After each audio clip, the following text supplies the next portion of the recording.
This is TWiT.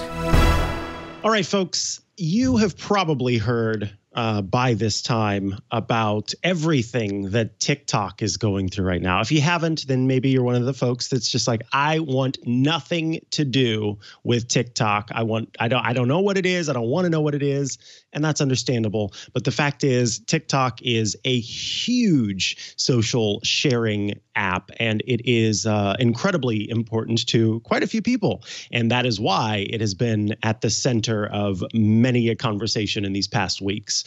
And when you look online and you try to find someone who can talk about TikTok and talk about it in relation to new products from Instagram, compare it to Snapchat, and talk about the sort of media landscape, I think there may not be a better person to talk to than Sara Fischer from Axios. And we have Sara with us here today, and I'm so pumped. Thank you for joining us, Sara. Thanks for having me. Yeah, so let us get into things. TikTok obviously it's been around for a while, and it is kind of a community unto itself. And along with this sort of proliferation of TikTok has been a bit of a concern about what the app is, what it does, and what its sort of existence really is meant for. And I'm hoping that you can give our listeners, our viewers, a little bit of an understanding about why there's even any conversation about the company needing to potentially sell itself to a United States-based company in order to be able to continue to exist in the United States. What is it about TikTok that has led to this mistrust that exists in the first place? TikTok is an app that's owned by a Chinese company called ByteDance. You've probably heard of the three big Chinese companies. That's Baidu, Alibaba, and Tencent. ByteDance is an up-and-coming big company. And the concern is that people's data from the United States will be shipped off to the Chinese government if they're using TikTok. Now, TikTok has vehemently denied this. They say they do not store data in China. They say that it doesn't get sent to the government. But obviously, there's a lot of national security concern, both from Republicans and Democrats. Now, in a typical administration, you would evaluate these concerns, and then you might kick it over to CFIUS, the Committee for Foreign Investment in the United States, to determine whether or not we should roll back TikTok's acquisition of a U.S. app called Musical.ly, therefore sort of unbundling it from the U.S. You might have national security, law enforcement take a look at TikTok, maybe people from the DHS. You wouldn't probably do an outright ban, but this is the Trump administration. It's the wild, wild west. And so upon news that Trump might ban it, there's a lot of social media rivals that are trying to create their own TikToks within their apps like Instagram, maybe Snapchat. And then there's a lot of rival apps that are just trying to take advantage of the moment, like Byte, Dubsmash. They're all trying to create these like new TikTok rivals that could be the next big thing if it gets banned. Okay. So I guess that definitely provides a bit of an understanding about, where TikTok comes into the landscape and why there is that concern there. There's obviously been this conversation about Microsoft buying TikTok, and with that has come even more conversation about Microsoft potentially going and buying all parts of TikTok, as opposed to just the parts that kind of touch the United States in such a way that there would need to be a ban if those parts weren't owned by a United States company. But I'm kind of interested in the culture of TikTok and the introduction of TikTok. And I'd love to know, as someone who covers TikTok and similar apps, Snapchat, I see in your stories, and we'll talk about Instagram Reels in a second. Do you have any idea of what it is about this app and this service that has really drawn people in? Do you have any sort of I don't even know what to call it, like thesis statements, so to speak, about the yes. Unique. TikTok is really simple. The layout and format is incredibly conducive to being able to spend hours and hours on it. There are not spaces between posts. There's not clunky hashtags. Everything is embedded on top of the videos. They're completely full screen on your iPhone. So the content is really a focus. And that's totally different than things like Instagram, where between posts you have all these likes and you have all of these hashtags and descriptions. TikTok is just about the video. That's one. Two, TikTok is all video. So when you're scrolling through Instagram, you might get a static image here and there, and that slows down the pace of it. Not the case with TikTok, all video. And then the last thing is TikTok is super authentic. The way the algorithm is built, it's meant to elevate everyday creators. If you do something and you're a nobody, but your video is awesome, millions of people could watch it and millions of people could decide to like it or follow you. That doesn't really happen on Instagram because the algorithm is catered to your own personal preferences. So even if there's really cool content out there, let's say it's someone shooting a basketball hoop while doing a dance. If my Instagram is only catered to my interests, which could be fashion and beauty, I'm never going to see that viral post. And that's why creators traditionally have not loved Instagram. And I think that's why users are getting a little bit sick of it too, because it's not a place where you can be totally authentic and that anyone could build an audience. It's really a place for the most high-end creators. And I think TikTok is just a more authentic, raw footage type of app. And I'm curious to see when Instagram adds its own TikTok-like feature through Reels, if it gets any traction in that atmosphere. That is what I'm curious about as well.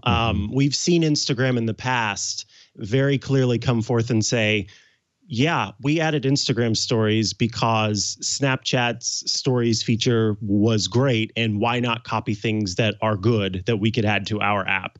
And so Instagram kind of has had a history of choosing to take on features that it sees from other things and unashamedly kind of steal them and make them their own in some ways, and in some ways not so much. And when I was on Instagram the other day and tapped on the little new button in stories to see this addition, what stuck out to me is the way that this feels like it is just an added on, glommed on sort of third appendage, as it were, that makes it doesn't feel as natural. TikTok seems to be built from the base to be TikTok, as opposed to an app that already does so much with Instagram on its own, and then having this feature added on. And I do wonder how big of a role, and if you could explain to our listeners and viewers as well what duets are, how big of a role do you see duets playing in the success of TikTok versus that? I'm not seeing that on Instagram's new Reels feature, and maybe that was something that I missed. But do you feel like that's an important part of what makes TikTok so successful? Not really. I think it's one big part of it, sure. But I think what makes TikTok successful is that it is a completely separate app from Instagram and Facebook and everything else. And so it was a place where young users could go and they didn't think their parents were going to be there or their teachers or anyone else, so they could truly be themselves. The problem with embedding TikTok-like features into Instagram is that a lot of people use Instagram. They have over 1 billion users worldwide. And so if you're a young kid and you are posting fun, goofy dances or inside jokes, like, you might not want to do that on your Instagram because your teachers are there and your parents are there. I think that's the biggest problem, number one. I think number two, the other problem is Facebook has toyed with whether or not they would make a separate standalone app for this type of function. They created Lasso, or they bought Lasso a little while back, and they shut it down because it's really hard to grow an app from the bottom up. So what they decided to do instead was, well, let's just try embedding it within our own app and see if the features get adopted. The problem, though, as you said at the top of the show, is sometimes you end up adding so many features that it's confusing and it's overwhelming for the users. I mean, if you go on the main Facebook app these days, there's so much to do between gaming and events and watch and a news tab that people are just overwhelmed by it. And the concern for Instagram is that the same thing's going to happen. You know, they added stories, they've added boomerangs, they added non-chronological algorithmic distribution on its feed. They've added new kinds of filters. I mean, there's so much going on. The concern is that there's going to be so much that users just get lost in the features. Whereas TikTok right now is just super simple. It's just one interface, one click, record your video and go. Yeah. And I think there are two aspects to when we look at a company and we kind of look at how we feel about that company. What I find interesting is that Facebook for most of its time has been a little bit walled off in terms of sharing how it works internally.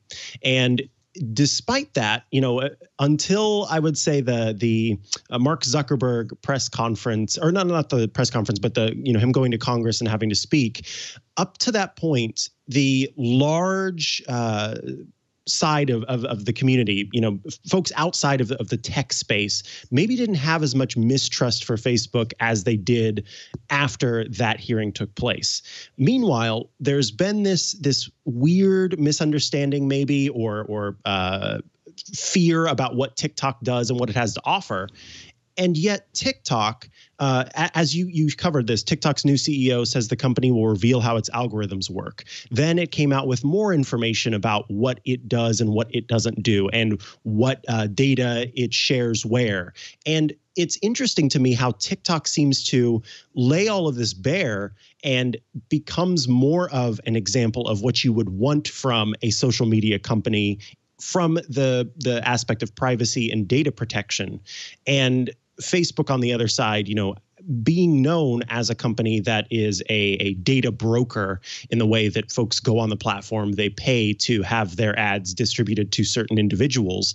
And I think that does play a role in those of us who are more in the know, kind of understanding the difference between the two. But can you talk just briefly about TikTok revealing its algorithms, how they work, and what that means? Why is that important, and why was that kind of a powerful move by the company? It's a great PR stunt. I don't buy it for a single second that they're going to be revealing anything that is super impactful. No tech company ever wants to reveal its true algorithms because then there can be very easily gamed. I don't expect TikTok to be much different. Sure, it'll reveal the code if you go to a little transparency center in LA, and it will show you the code that it uses to make content moderation decisions. But at the end of the day, there are so many different things that could change in the code. There are so many different ways that they could apply different reasonings and changes to it that I don't think this is the end-all be-all of transparency. They also said that they would share how their data flow works with regulators. It doesn't mean that they're sharing with users where your data goes. It doesn't mean that they're going to be sharing the full piece of it. I think that was a smart PR stunt. I don't know if it's necessarily TikTok truly opening up the vest, because I don't think any platform can truly open up the vest. Otherwise, you are welcoming bad actors to come in and exploit your platform. But what I do agree with you is that they've been smart about this PR battle in a way that Facebook maybe hasn't. Facebook has a reputation of not being good with user data. Obviously, the Cambridge Analytica scandal did not help with that. At the time, they didn't have as much experience dealing with Congress, so they weren't as forthcoming in the beginning as they should have been. TikTok is coming into this, even though there's a lot of skepticism around their app being tied to the Chinese government, as kind of the more favorable player, because I think a lot of people are just sort of sick of hearing about Facebook's dominance over and over.